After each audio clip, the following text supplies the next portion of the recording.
Hello sir, and hi everybody, how are you doing?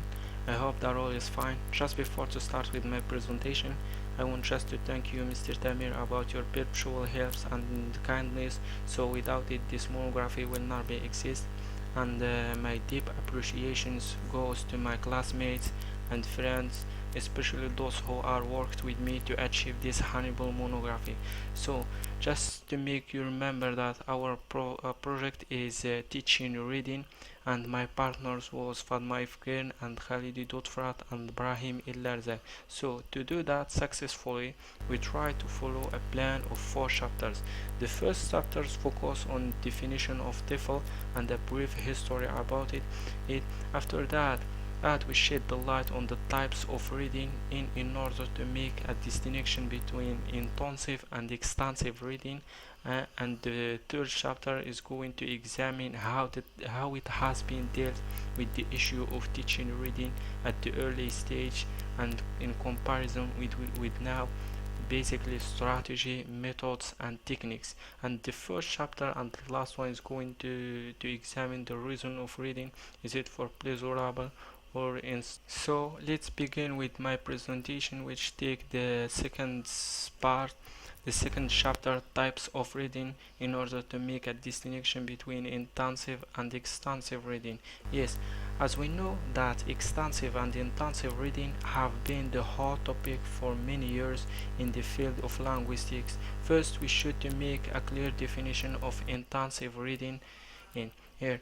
Intensive reading related to further progress in language learning under the teacher's guidance, and it has many characteristics such as helping students to develop active vocabulary, and teachers play main roles in this reading.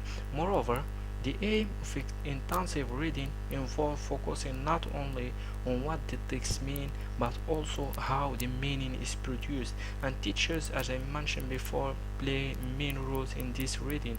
It might be organizer or observer or feedback organizer or prompter. Let me to explain each one of them.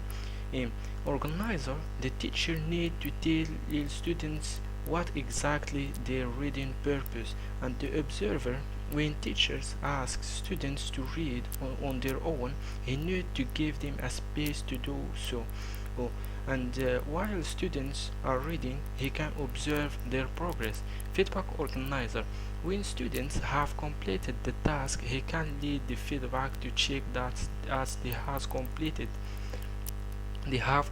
the task successfully. And prompter is the last one. The teachers can prompt them to notice the language features and make them aware of the issue of the text structures. Now let's move to the extensive reading. In my seeking to figure out what the concept extensive reading means, I have found that the term frequently takes place when students are read at their own. So also, there is a lot of benefits of this reading, such as development of a positive attitude towards reading, and increase the reading fluency and gain in vocabulary and grammar knowledge.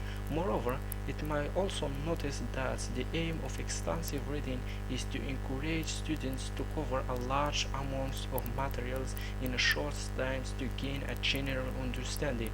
Unfortunately, teachers need to face the fact that a lot of students did not do a lot of extensive reading until they pushed or forced to do it.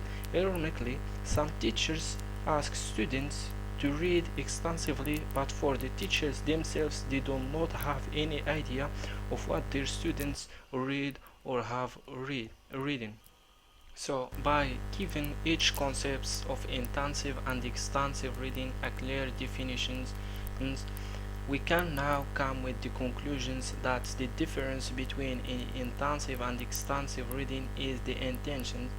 Intensive reading means to read thoroughly, and extensive reading means to read to gain as much information from much text as possible. So thank you for watching, and I hope that I do a lot. So thank you so much, and see you later. Thank you, sir.